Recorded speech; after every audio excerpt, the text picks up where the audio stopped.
Então, o primeiro mandamento, na minha linguagem, né? Tá? Daquilo que eu acabei memorizando. O primeiro mandamento é amar a Deus como sobre todas as coisas. O segundo mandamento, Luara, é você não se dobrar diante de nenhum outro Deus, a não ser Cristo Jesus. O terceiro mandamento é na boca. Você não falar o nome de Deus em vão. O quarto mandamento, você vai fazer uma casinha. Isso. Esse aqui, eu falei assim, que você, no mínimo, uma vez na semana, você vem para a igreja cultuar a Deus e estar em comunhão com os irmãos. Que ele falou que guardar o sábado, né? O quinto é interessante, Fátima, é você não dar tapa, né? Então, assim, você tem que honrar pai e mãe para você não levar uma bordoada na orelha, entendeu? É o jeito que eu entendi lá, né? Então, honra pai e mãe.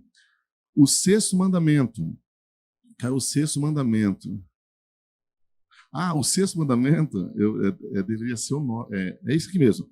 É não matarás, que é o número 6. O sétimo mandamento é não adulterarás. Não adulterarás. Aí você pode lembrar da aliança, né? E aí o oitavo mandamento, para mim teria que ser o 9, não o 8, né? Mas é não roubarás, né? Aí o novo mandamento é você...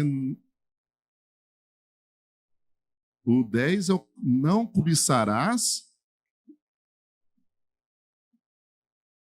Isso, ó. É só para não ficar confuso. O 8 é não roubarás. O 9, não furtarás. E o 10 é não cobiçarás. É isso aí, pastor. Ficou legal, né? Interessante foi o jeito que ele mostrou o livro de João também, os 10, né? As primeiras ali, o capítulo 1. É interessante. Mas nós vamos orar aí. E se você quiser ir mais uma aula aí, vem falar comigo. Com a ajuda aí dos irmãos. É isso aí. Vamos orar então. Paizinho querido, nós te louvamos, ó Pai, por esse dia que o Senhor tem nos dado. Ó Pai, te louvamos porque até aqui o Senhor tem cuidado de cada um de nós. Nós te louvamos, ó Pai, porque só o Senhor é santo, santo dos santos. Nós te engrandecemos, ó Pai, porque o Senhor está no controle de todas as coisas. Ó Pai, que nós possamos ter isso em mente, ó Pai, que o Senhor sempre está cuidando de nós, porque o Senhor está no controle de tudo. Ó Pai, que nós possamos no nosso dia a dia, ó Pai, declarar que só o Senhor é santo, só o Senhor é tremendo, só o Senhor é o Pai de amor, é um Deus que nos ama de uma forma extraordinária. E nós estamos aqui nesta manhã, ó Pai, para colocar as nossas vidas mais uma vez diante do Senhor. Ó Pai, a minha oração nesta manhã, que o Senhor venha falar aos nossos corações aquilo aquilo que o Senhor já colocou de uma forma tão especial na vida do nosso pastor Antônio, Pai. Ó Pai, que tudo que ele for falar aqui, ó Pai, seja para a tua honra e a glória, para a tua honra e a tua glória. Ó Pai, que nós possamos aqui, ó Pai, colocar em prática tudo aquilo que nós fomos aprender aqui nesta manhã. Fale conosco, Pai, através da tua palavra, e que o teu nome possa ser glorificado. No nome poderoso de Jesus que nós oramos e agradecemos. Amém. Muito obrigado, Rogério. Você é um bom cristão dedicado, zeloso. Gostei muito da exposição dos 10 mandamentos. Foi muito bom mesmo. E obrigado pela oração também. Queridos, nós estamos sequenciando as nossas lições da escola dominical. E a lição hoje é a lição número 7. E o assunto temático da lição é após a conquista e ocupação da terra. Após a conquista e a ocupação da terra. Você sabe que muitas vezes nós não preocupamos com a questão do pós? Isso é uma coisa interessante. Quando pensamos, o que acontece após algo acontecer? Por exemplo, na história do mundo, nós temos no século XX um período pós-guerra. O que aconteceu no período pós-guerra? Depois da Segunda Guerra Mundial veio o Plano Marshall. O Plano Marshall foi o plano dos países aliados para soerguer a Alemanha, que ficou destruída. Então, foi chamado Plano Marshall. Quem não sabe, os Estados Unidos e Inglaterra ajudaram com milhões de dólares, libras esterlinas, a Alemanha para levantar-se. A Alemanha é uma grande potência hoje, a maior potência econômica da Europa, mas ficou destruída. E quem levantou a Alemanha foi o Plano Marshall, das forças aliadas contra quem a Alemanha lutou. Então foi chamado período pós-guerra. Pensa você o que está acontecendo na Ucrânia. O que vai acontecer no período pós-guerra? A reconstrução de um país, de uma nação. Milhares de ucranianos saíram dos seus países, inclusive muitos vieram até para o Brasil. Sabe o que eu fico a imaginar? A pessoa abandonando tudo, deixando tudo para trás. Teve muita gente que não pôde nem levar os cachorrinhos. Na Ucrânia há milhares de cachorros de rua. Pessoas que não conseguiram levar seus animais de estimação, seus pets. Então, não é fácil, não é? Não é fácil, não é? É difícil. É difícil reconstruir. Então, muitas vezes nós nos preocupamos com a conversão. Levar alguém para Cristo não é tão difícil. Há pregadores que pregam bem, e está até pela persuasão. Quem quer levantar a mão para Jesus? A pessoa levanta. Mas o período a mais importante é o pós-conversão. É fazer aquela pessoa permanecer na igreja. Há muita gente afastada da igreja. Se você imaginar, o IBGE diz que há cerca no Brasil de 20 milhões de ex-evangélicos e desigrejados. Segundo o IBGE, o censo do ano 2020. Se nós temos 50 ou 60 milhões de evangélicos, nós temos quase metade de desigrejados. E pessoas que dizem, já fui na igreja, ou já estive lá. Esse negócio já estive lá. Não? Então, muita gente. Quem conhece? Certamente você conhece. O Éder conhece alguém no trabalho, o Emerson conhece alguém que é amigo seu e diz, já fui crente. Conhece alguém que já foi crente? Há muita gente. Então, queridos, o assunto de hoje é após a conquista e ocupação da terra. Então, como é importante entender isso? Se nós fizermos uma análise retrospectiva, vamos lembrar, o povo passou 430 anos escravos no Egito.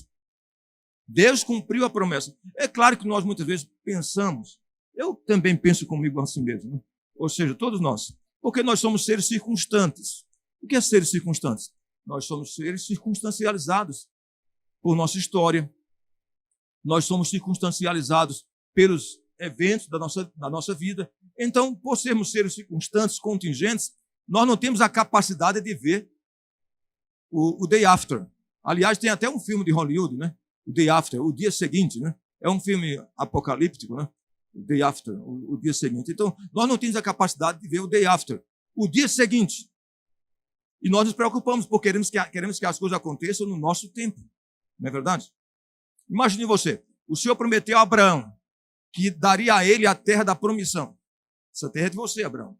De Isaac, de seus filhos, dos seus descendentes. Eu pergunto a vocês, Deus deu a terra? Deu. Mas a coisa aconteceu muito rápido, de repente? Não. Depois de Abraão, vem Isaac. Depois de Isaac, Jacó. Depois de Jacó, os 12 filhos de Jacó. Um deles é vendido para o Egito. O povo vai para o Egito em época de escassez. Depois da escassez, não mais voltam, ficam lá. E depois de voltam imediatamente para a terra. Não. Ficaram 430 anos escravos. Deus deu a terra da promissão, mas ficaram 4 séculos até que a promessa se concretizasse. Mas muitas vezes Deus faz uma promessa a você, você quer que Deus cumpra imediatamente. E não é assim que as coisas acontecem com o plano de Deus. Pode ser que Deus concretize uma promessa na vida do Emerson imediatamente? Pode. Seja questão de emprego, ou promoção no trabalho, qualquer um de vocês aí. Mas pode ser que as coisas tardem um pouco. Mas uma coisa é certa. Deus não vai caducar suas promessas. Elas vão acontecer. E vão acontecer no tempo de Deus. Sabe que há 2 palavras, há 3 palavras no grego para tempo. Existe a palavra que nós conhecemos, né? A palavra normal para tempo, cronos, mas temos a palavra kairos e a palavra pleroma. As coisas acontecem no kairos de Deus. Kairos de Deus quer dizer no tempo de Deus. Imaginemos. Mas tem outra palavra mais importante, que é o pleroma. Vou explicar o que é isso. Quando lemos lá em Gálatas capítulo 4, versículos 4 e 5, Gálatas vai dizer, abra sua Bíblia em Gálatas, para explicar a lição de hoje. Isso estou falando para vocês, isso aí é só a guisa da introdução da lição, tá bom? Mas é muito pertinente você entender isso. Lá, abra sua Bíblia no livro de Gálatas, capítulo 4, versos 4 e 5. Vamos entender o tempo de Deus? Gálatas, capítulo 4. Gálatas é a região chamada Galácia. Não confundir com Galícia. Galícia é uma região da Espanha, né? Lembra? A Espanha tem várias regiões. A Galícia, a região dos Bascos e assim por diante, né? Então, mas a Galácia era uma província da antiga Ásia Menor. E hoje, onde é a Turquia. A Turquia, hoje, o país chamado Turquia, é onde Paulo fez as 3 viagens missionárias. Né? Então, Gálatas capítulo 4, versos 4 e 5. O que é que a palavra de Deus nos diz nesse texto? O que é que o apóstolo São Paulo diz? Paulo vai dizer o seguinte, versículos 4 e 5. Vindo, porém, à plenitude do tempo, Deus enviou o seu Filho, nascido de mulher, nascido sob a lei, para resgatar os que estavam sob a lei, a fim de que recebêssemos a adoção de filhos. Vindo, pois, à plenitude do tempo. Sabe o que é plenitude? É o tempo de Deus, mas não somente o tempo de Deus, aquele tempo específico. Por exemplo, você pode dizer, estamos vivendo o Kairos de Deus, para a segunda vinda de Jesus. Quer dizer, a época que está se aproximando. Mas o pleroma é o dia que aconteceu, de fato, que a coisa aconteceu. Então é muito importante entender isso. Deus tem o seu pleroma. O dia e a hora das coisas acontecerem em sua vida. Por isso que vale a pena esperar. Vale a pena esperar. Então a lição está tratando disso, que após a conquista, Deus deu a terra da promessa. Josué dividiu as terras. Mas o Senhor disse que era para conquistar a terra totalmente. Eles conquistaram? Não. Ficou várias áreas sem conquista. Sabe o que acontece com a gente? É que nós nos acomodamos muitas vezes. Deus promete, mas a gente acha que já está o suficiente. Sabe uma coisa? O Senhor prometeu, mas eu acho que já basta. Que Deus já está bom, não quero mais nada. E muitas vezes, não é que você deve ser ambicioso, cobiçoso. Não estou falando de riqueza. Mas o fato é que muitas vezes nós nos acomodamos e não lutamos pelas bênçãos de Deus. Lembra o que aconteceu com Jacó, no Val de Jaboque? Jacó lutou com o anjo de Deus a noite toda. E o anjo de Deus disse, solta-me, e ele não soltou. E ele disse, soltarei se me abençoares. Lutou até de madrugada, até que o anjo de Deus tocou na coxa de Jacó. E ele ficou manco o resto da vida. Mas ele saiu do Val de Jaboque manco, mas abençoado. Então você tem que ser como Jacó. Lutar pelo que Deus prometeu a você. Como é importante entender isso. Então, o povo não fez isso. Nós vamos ver o que aconteceu. Primeira coisa que nós vamos ver, o primeiro tópico da lição diz as tribos de Judá e Simeão. E vai tratar da casa de José e das outras tribos. Mas uma coisa que nos chama a atenção é a questão da concessão. O que é a concessão? O que é uma pessoa concessiva? Via de regra, as pessoas do mundo gostam de crentes concessivos. Tem gente que diz, olha, um trabalho, eu gosto de fulano, esse é que é crente, toma pinga 51 comigo, caipirinha comigo, faz tudo comigo. Então, o mundo quer que você seja uma pessoa concessiva. Uma pessoa que não seja chata, que se amolde a todas as circunstâncias. E isso é muito complicado, porque muitas vezes temos que criar limites, dizer, meu amigo, sou teu amigo, mas até aqui. E daqui não, daqui dentro não. Entendeu? Não vou. Então, é uma coisa muito importante entender isso. Cuidado com as concessões, porque quando fazemos muitas concessões ao inimigo, ele toma espaço. Então, vamos ver o que aconteceu. O povo pecou porque fizeram muitas concessões. E o que é que a palavra de Deus nos diz em Romanos 12, 1 e 2? Não vos conformeis com este século. O que é conformar-se? Deixa eu explicar a vocês. Vocês conhecem a palavra metamorfose? Né? Transformação. Mas morfê, o que é morfê? Morfê é forma. A Bíblia diz, não vos conformeis, não tomeis a morfê, não tomeis a forma do mundo. O que acontece com a água? Você coloca a água numa bacia, ela vai tomar a forma da bacia, né? No bule para tomar café. Ela vai... Então, nós não podemos nos conformar com as situações, tomar a forma do mundo. Tinha uma expressão que diz, em terra de sapo, de cócora com ele. Ou bem com gregos e troianos. Já viu o crente que dizia, não, para mim está tudo bem. Se falar de Deus, para mim está bem, eu sou evangélico, mas se qualquer movimento fala de Deus, seja evangélico, católico, protestante, espírita, candomblé, xangô, sei lá o quê. Onde falar de Deus está tudo bem. Não está tudo bem, não, só há um caminho que é Jesus. Você não pode ser uma pessoa concessiva. Você dizer para uma pessoa que é pai de santo, você é pai de santo, está tudo bem, continua lá. O importante é falar de Deus. Meu amigo, Não. Milhares de missionários foram para outros países, morreram na África. Se você estudar a história dos missionários, desde o missionário batista William Carey é o pai das missões modernas. Foi para a Índia em 1793, como o primeiro missionário protestante do mundo moderno. Como sofreu lá William Carey? Muitos missionários foram para a África e morreram lá. A África é chamada o cemitério dos missionários protestantes. Muitos foram para a África e morreram de paludismo, febre amarela, malária. Por quê? Porque foram pregar que só Jesus salva. Mas assim, não, a turma está tudo bem lá. Os africanos são animistas, e eles têm seus deuses, mas o importante é ter um Deus.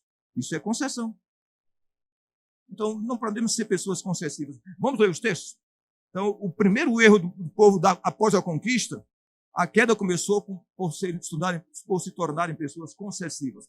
Vamos ler alguns textos aqui que mostram isso. Deixa a sua Bíblia aberta no livro de Juízes. Vamos abordar hoje Juízes 1 e 2. Juízes capítulo 1, versos 21. Vou até pedir, Júnior, vem aqui à frente. Você vai ler alguns versículos. E todos esses versículos falam de concessões. Traga a sua Bíblia. Você não pode ler através da minha Bíblia, mas traga a sua. A sua já está familiarizado? Tá bom? Você vai ler esses textos aqui, ó. Juízes 1, 21, 27, 30. Olha esses versículos estão aqui. 1, 21.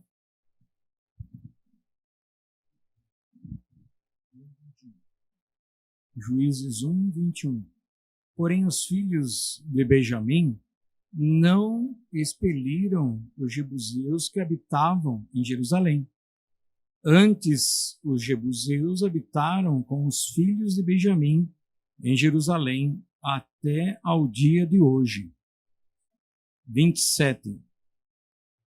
Nem Manassés expeliu os habitantes de Bet-sean, nem dos lugares da sua jurisdição, nem a Tamnaque, com os lugares da sua jurisdição, nem os moradores de Dor, com os lugares de sua jurisdição, nem os moradores de Ibleão, com os lugares de sua jurisdição, nem os moradores de Megido. E esse Megido até no Apocalipse tem. Com os lugares da sua jurisdição, e quiseram os cananeus habitar na mesma terra. 30 agora. Tampouco expeliu Zebulon aos moradores de Quitron, nem os moradores de Naloi. Porém, os cananeus habitavam no meio dele e foram tributários. Onde tinha tributo? Tampouco Asser expeliu os moradores de Aco, nem os moradores de Sidom, como nem a Alade, nem a Aquizib, nem a Eiba, nem a Áfeza, nem a Reob. Tampouco Naftali expeliu os moradores de Bet-Semes, nem os moradores de Bet-Anate, mas habitou no meio dos cananeus que habitavam na terra. Porém, lhes foram tributários os moradores de Bet-Semes e de Bet-Anate. Estão vendo aqui? Fala de várias tribos que não conseguiram expulsar os moradores. Ou seja, conviveram com os pagãos tudo bem. Entendeu? O que acontece? Quando você convive muito com gente pagã, que você queira, quer não, vai acontecer o que é chamado de miscigenação. Se misturar com outros povos. E, além disso, vai criar o que é chamado de ecletismo. Mistura de crenças. Como alguém disse na Bahia, né? Diz na Bahia, há muitas igrejas católicas, mas há mais terreiros de Umbanda do que igrejas católicas. Né? Ou seja, e a pessoa acha, e você vai ver muito comum, que as pessoas lá, que eram mulheres vestidas de branco, de Umbanda, lavando as escadarias das igrejas. Por quê? Porque criou-se o que é chamado de um tipo de catolicismo folclórico no Brasil, que é uma mistura de várias crenças ou seja, Santa Bárbara passa a ser Nossa Senhora, Iansã é Santa Bárbara, isso é uma confusão. Então, ou seja, criou essa miscigenação de crenças, isso é um fator muito complicador, porque você vai ver que o próprio Deus proibia. Deus disse, olha, vocês vão para essa terra, mas eu ordeno a vocês não aprendam com essas pessoas, vocês não absorvam suas crenças, porque o problema nosso são as concessões. Quando a gente começa a absorver crenças que são contrárias à nossa fé. Vejamos o texto. Abra sua Bíblia em Deuteronômio, capítulo 18, versos 9 a 14. Éder, vem aqui à frente. Faz tempo que não vejo o Éder. Éder, vem ler para nós. Deuteronômio, capítulo 18, 9 a 14, Éder. Deuteronômio, capítulo 18. Vejamos esse texto que o Éder vai ler. É muito importante. Olha o que o Senhor está dizendo. Bom, ver, não é? Eu liguei profundamente. Olha aqui, capítulo 18. Versos 9 a 14. Ouça com atenção. Quando entrarem na terra que o Senhor Deus dá a vocês, não aprenda a fazer as coisas detestáveis que as nações de lá praticam. Não permitam-se que ache que alguém no meio de vocês que queime em sacrifício seu filho ou sua filha, que pratique adivinhação, ou se dedique à magia, ou faça presságios ou práticas de feitiçaria. Tampouco que faça encantamentos, que seja médiums, consulte o espírito ou consulte os mortos. O Senhor detesta que pratique essas coisas, e é por causa dessas práticas detestáveis que o Senhor Deus, expulsará aquelas nações da presença de vocês. Permaneçam inculpáveis diante do Senhor, o Senhor Deus. As nações que vocês vão expulsar dão ouvido aos que praticam magia e adivinhação. Quanto a você, porém, o Senhor, o seu Deus, não permitiu tais práticas. O que ele está dizendo? Vocês vão morar naquela região, mas a turma lá é necromante, feiticeiro, consulta os mortos, são espíritas, de mesa branca, desce naquele lugar, pombagira, Zé Pilinda, tranca-rua, tudo quanto é demônio, e você vai morar lá. Tenha cuidado, não aprenda com essas pessoas. Isso está dizendo. Isso está dizendo que porque aquelas nações fazem coisas abomináveis. O que é uma coisa abominável? É uma coisa detestável. É uma coisa que Deus odeia. Então, como é muito sério isso aí? É muito sério. Porque muitas vezes o nosso cristianismo é um cristianismo miscigenado, que deixou de ser puro há muito tempo. A gente começa a absorver crenças que não são bíblicas. Entendeu? O mais ingênuo que é o crente sai de casa na sexta-feira e passa um gato preto na frente dele e volta para casa. Ou não passa debaixo de uma escada, que não traz sorte. Mas que história é essa? Então tem muita gente, tem muito crente com mandinga. Sabe o que é mandinga? Então a gente tem que ter essas coisas, tem muito cuidado. Olha, eu lembro de uma irmã, e era da igreja, eu era pastor. Eu fui visitá-la, aí eu cheguei lá e tinha um galho de arruda, lá atrás da porta, e uma ferradura. Eu disse, mas irmã, para que isso aí? Não, é para espantar olho mau. Eu tive minha criança há pouco tempo, minha criança é bonita, tem gente que, se olhar para minha criança, ela vai adoecer. Então eu tenho que colocar a ferradura atrás da porta e um galho de arruda, para expulsar olho mau. Então eu falei, Rogério. O Rogério está dizendo que é melhor colocar sal grosso. Então tudo isso são valores que nós estamos absorvendo que não faz parte do Evangelho. Quem tem Jesus não precisa de mandinga, não é? Jesus nos protege. O sangue da ombreira, lembra o sangue que estava na porta dos judeus? O Senhor mandou colocar na ombreira das portas. Quando o anjo da morte passou, não tocou na casa dos hebreus, porque havia o sangue. Há um louvor, eu gosto muito de gente do cantor cristão. Há um louvor que diz, há poder sem força, sem igual, só no sangue de Jesus. Há poder sim, prova o pecador, ou aceita o dom de Jesus. Há poder, força sem igual no sangue de Cristo. Você não precisa de mandinga e ferradura atrás da porta. Não precisa de galho de arruda. Jesus lhe protege. Então, vejam bem, o primeiro problema das pessoas, daqueles que conquistaram a terra, é que eles foram concessivos. Aqueles povos que eles deixaram habitar entre eles, depois se assenhorearam deles. Lembram que Deus levantou Sansão, levantou Débora, levantou Otniel como juiz, para libertar daqueles povos que eles deixaram morar entre eles. Sabe que eu estava lendo uma coisa muito interessante? Sobre os muçulmanos. Muita gente não sabe disso. Mas os muçulmanos estão crescendo muito no Ocidente. Muito. Milhares de muçulmanos atravessam o Mediterrâneo, especialmente eles vêm daqueles países do norte da África, Líbia, Tunísia, Chad, Mauritânia, Marrocos, atravessam ali. O primeiro país mais próximo é a Itália. Você vê a Itália é uma bota, né? O desenho da Itália.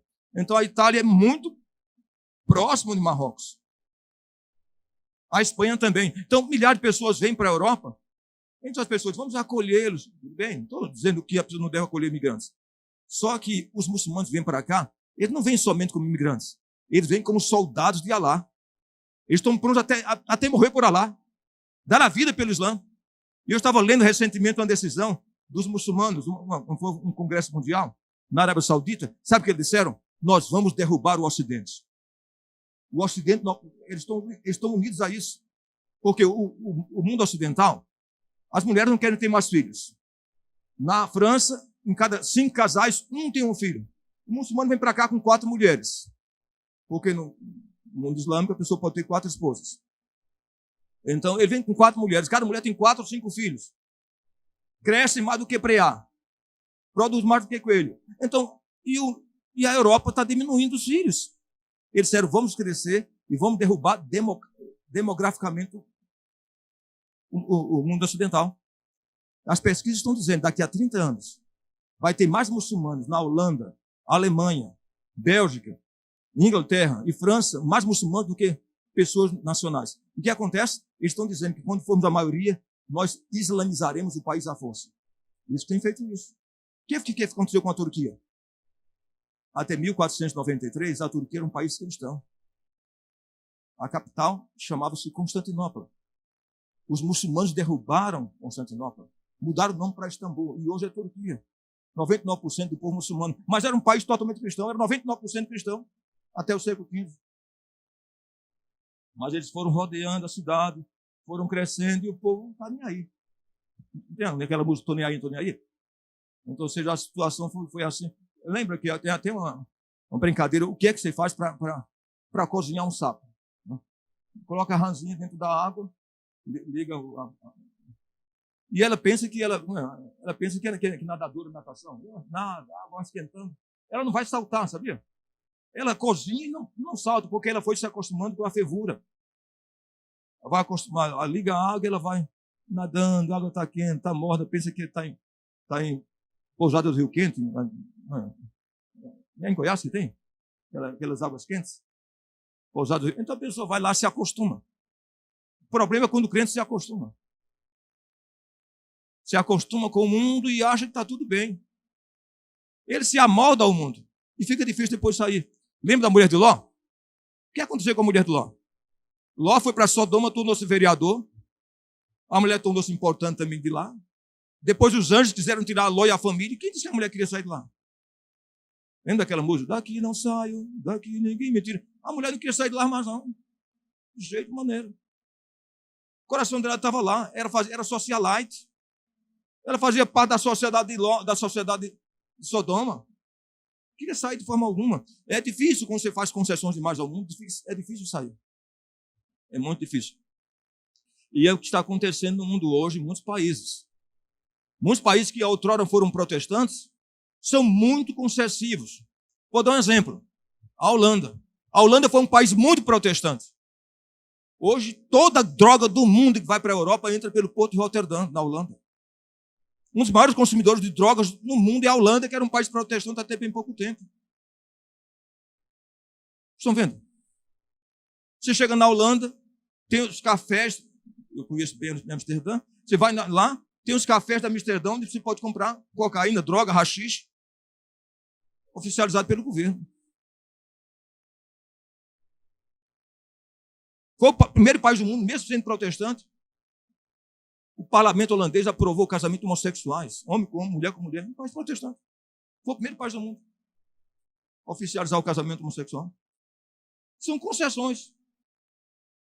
É muito sério. Então, depois que faz essas concessões, fica difícil. Estava lendo uma criança. Criança de um lar evangélico, um lar protestante americano. Estava vendo a BC News, uma entrevista. A pessoa diz, você é cristão? Sim, eu sou evangélico, sou protestante. E por que sua criança com 6 anos, o menino está usando saia? Não, porque ele tem que saber, ele tem que escolher o sexo que ele quer ter. A criança foi para a escola com o menino, com 6, 7 anos, voltou para cá e disse que usar saia com as meninas. E o pai protestante disse, não, está tudo bem, meu filho. Você tem que decidir o que quer ser. Uma criança com 6 anos, 7 anos, tem poder para decidir o que quer? É muito sério isso. São concessões. Nós vamos fazendo, depois a gente vai dizer, não sei o que aconteceu. É claro, você não sabe o que aconteceu, não ensinou seus filhos no caminho de Deus. Depois fica difícil querer consertar a situação. Você pode se tornar um pai chato, mas diga aos seus filhos as coisas certas. Até a idade da razão. Quando for adulto, ele vai fazer o que quiser. Mas a Bíblia diz, ensinarás aos teus filhos, andando pelo caminho, ao deitar-te, ao levantar-te, ensina ele o caminho de Deus. Ensina a criança no caminho que deve andar. Porque quando for velho, ele não se desviará dele, diz a palavra de Deus. Então, o primeiro erro das pessoas foi a concessão. O segundo tópico da lição fala, o anjo do Senhor repreende os israelitas. Juízes capítulo 2. Vamos ler, Juízes 2, 1 a 5. A situação estava tão ruim que precisou uma intervenção sobrenatural de Deus. Deus mandar o anjo do Senhor. É a primeira vez na história bíblica que o anjo do Senhor fala ao povo. Que não queria ouvir o profeta. Não queria ouvir homens de Deus. Deus tem que mandar um anjo, o anjo do Senhor, para repreender o povo. Aí o anjo repreendeu, chorou, o povo chorou, mas voltou à mesma prática depois do pecado. Mesmo com o anjo de Deus falando com eles. Juízes capítulo 2, 1 a 5. Emerson, vem aqui à frente, lê para a gente. Vem aqui sem medo de ser feliz. Ó. Juízes 2, 1 a 5. Presta atenção ao texto que Emerson vai ler. É muito sério. A situação estava tão ruim que Deus mandou o anjo do Senhor para repreender Israel. 2, 1 a 5. Subiu o anjo do Senhor a Gilgal, a Boquim disse, do Egito vos fiz subir e vos trouxe a terra que, sob juramento, havia prometido a vossos pais. Eu disse, nunca invalidarei a minha aliança convosco. Vós, porém, não fareis aliança com os moradores desta terra. Antes, derribareis os seus altares. Contudo, não obedeceste a minha voz. Que é isso que fizeste? Pelo que também eu disse, não os expulsarei de diante de vós. Antes, vos serão por adversários, e os seus deuses vos serão laços. Sucedeu que, falando o anjo do Senhor estas palavras a todos os filhos de Israel, levantou o povo a sua voz e chorou. Daí, chamarem a esse lugar Boquim, sacrificaram ali ao Senhor. Em hebraico tem a origem de palavra de lugar de pranto e de lamento. Estão vendo? Deus mandou o anjo. Já que profeta não tem... Manda o profeta João, não quero escutar. Manda o Júnior, não quer escutar. Manda o pastor, ninguém quer escutar. Deus mandou o anjo. E o anjo disse, olha, lembram que falei para vocês. Vocês não devem ter a postura das pessoas pagãs. Não devem se misturar com eles. Não devem adorar os seus deuses. Vocês são diferentes. Lembra o texto que o Rogério leu disse para nós aqui? Os 10 mandamentos? Quais são os 2 primeiros mandamentos? Não terás outros deuses diante de mim. E não fareis para ti imagem da escultura. Estão vendo? Então, como é importante isso? Os 2 primeiros mandamentos tratam de exclusividade. Deus quer ser exclusivo no seu coração. Deus não quer ser inclusivo. Eu adoro Nossa Senhora, adoro o Padre Cícero Juazeiro, lá no Ceará. Não diz nem Padre Cícero, é Padre Inciso, né? Não diz nem Padre Cícero. Padre Inciso do Juazeiro, e assim por diante. E São Francisco Canidé, lá no Ceará, e assim por diante. Então a gente faz, olha, eu adoro fulano, inclusive Deus. Deus passa para o mundo da inclusividade. Eu estou interessado nisso, naquilo, inclusive em Deus. Deus não aceita inclusividade. Já percebi na Bíblia. Deus não aceita inclusividade. Deus quer ser exclusivo na nossa vida. Adorar somente a Ele. Lembra quando o diabo tentou Jesus no deserto? Naqueles 40 dias? O Senhor disse, adorarás, afaste Satanás, porque está escrito, adorarás o Senhor teu Deus e somente a Ele servirás. Lembre bem disso. Deus não aceita outra divindade na sua vida. Esse foi o grande pecado de Israel. Porque Israel foi levado como escravos para a Babilônia e para a Assíria por causa da idolatria. Aí você diz, mas eu não sou idólatra.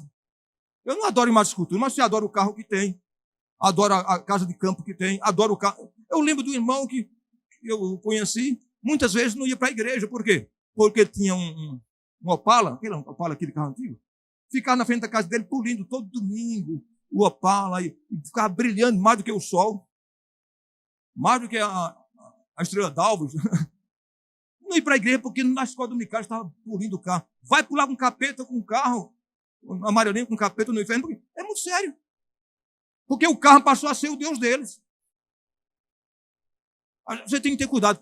Porque nós muitas vezes pensamos que idolatria é só adorar a imagem. Você pode idolatrar a família, idolatrar os bens, idolatrar qualquer coisa. Lembra que Jesus, aquele homem que queria seguir Jesus? Eu te seguirei. Mas deixa primeiro eu sepultar meu pai, minha mãe.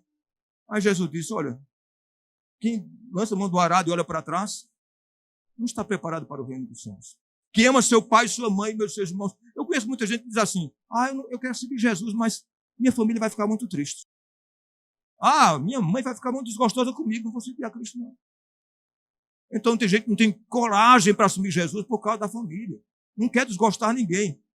Meu amigo, é muito sério. Você não pode amar ninguém mais do que a Cristo. Sua família não vai salvar você. Outro adorava os bens. Quando Jesus disse, me segue, dá os teus bens aos pobres, me segue, ele saiu muito triste, porque ele possuía muitas propriedades. Aí Jesus disse, como dificilmente entrará no reino dos céus os que têm riquezas. Estão vendo? Então você pode idolatrar os bens, idolatrar a família, idolatrar coisas. Isso é muito sério. Muito sério. Sabe que tem um livro de um escritor, ele morreu há pouco tempo, escritor italiano, Umberto Eco. Umberto Eco, antes de morrer, 2 anos antes de morrer, ele escreveu o último livro dele, Em que creem os que não creem. Olha que título interessante. Em que creem os que não creem. Sabe o que ele disse? Que o ateu é também um crente. Quem é o Deus do ateu? A negação. Ele dá a vida para negar. Ele morre negando que Deus não existe. Então a negação passou a ser o seu Deus.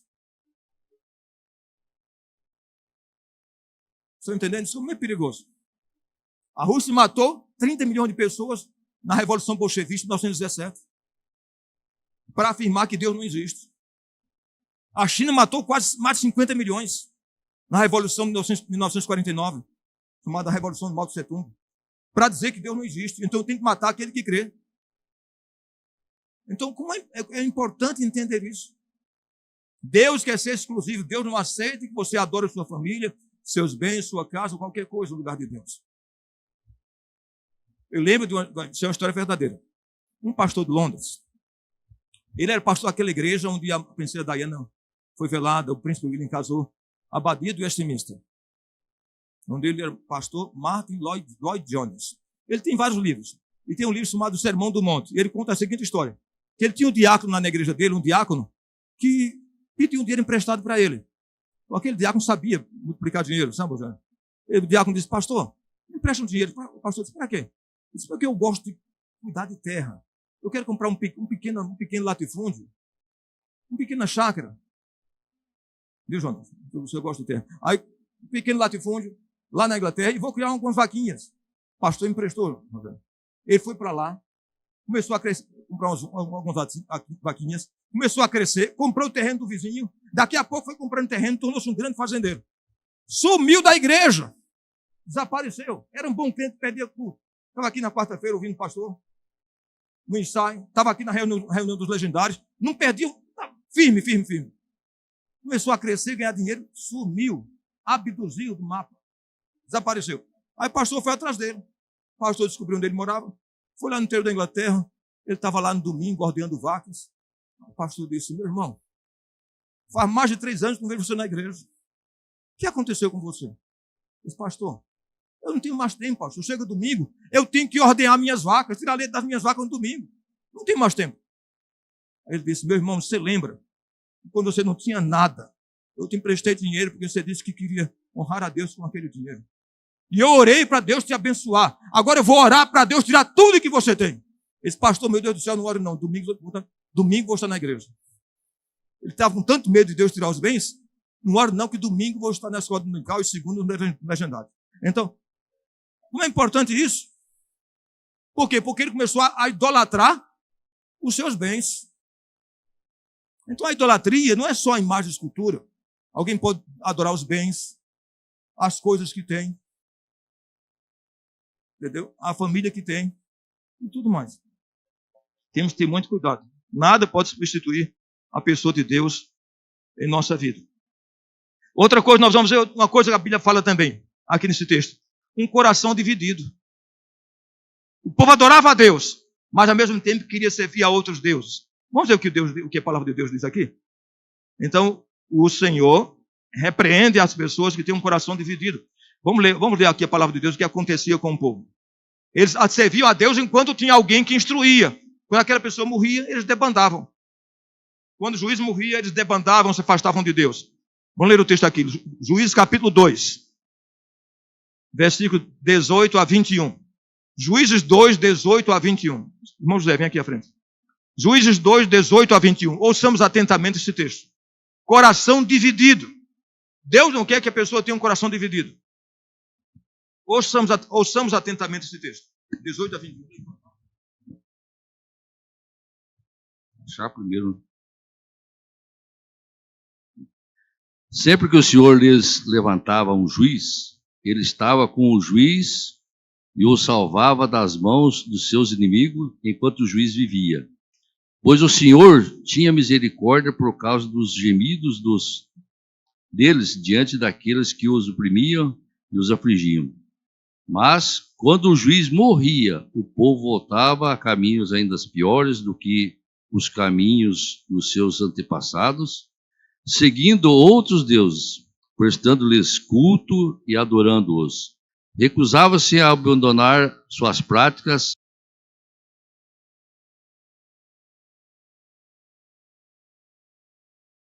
Israel, e ele disse: como esse povo violou a aliança que fiz com os seus antepassados e não tem ouvido a minha voz. Estão vendo? Eles obedeciam enquanto vivia o juiz. Quando o juiz de Deus morria, o povo debandava. Você conhece alguém? Estava na igreja enquanto a mãe dele, que era crente, um servo de Deus dedicado, estava viva? Estava na igreja enquanto o pai vivia. Depois que os pais morreram, ele desapareceu da igreja. Conhece gente assim? Tem um pouco de luz, porque aquela luz vem de alguém. Quando aquela pessoa que era referência de vida para ele morreu, a pessoa se acabou. Acabou sua fé. Coração dividido. Ou aquela pessoa que diz, olha, alguém convida o jovem para ir para a igreja. Olha, vamos hoje é domingo, vamos jogar futebol, vamos ser aonde, vamos para a praia, vamos para a cachoeira. Ah, não vou não. Ih, tem igreja, eu tenho que ir com meu pai, que coisa chata. Ele não quer nem ir para a igreja. Mas diz que porque... Meu amigo, você tem que ir para a igreja que o pai existe, que não exista. O seu compromisso é pessoal. A Bíblia diz, a alma que pecar, essa morrerá. O pai não levará a culpa do filho, nem o filho a culpa do seu pai. Ezequiel capítulo 18. Então, Rogério tem que seguir a Cristo, independente da irmã Elizabeth. A irmã Elizabeth é uma santa mulher de Deus, um exemplo. Mas vejam bem o povo. O povo seguia a Deus enquanto vivia o juiz que Deus levantou. Quando morria o juiz, o povo debandada geral. Então se chama coração dividido. Deus não quer que tenhamos coração dividido. Vamos ver o texto aqui. Olha o que o Senhor diz na sua palavra. Olha o que diz Elias, o profeta Elias. Esse texto de Elias chama muito a atenção. 1 Reis, capítulo 18. 1 Reis, capítulo 18. 1 Reis, capítulo 18, versos 20 e 21. Quer ler aqui, Jonas? Você pode ler? Vou deixar a Bíblia aberta para você. 1 Reis, capítulo 18, versos 20 e 21. Ouça bem esse texto. Versos 20 e 21. Capítulo 18, versos 20 e 21. Olha o que o Senhor está falando para a gente nesse texto.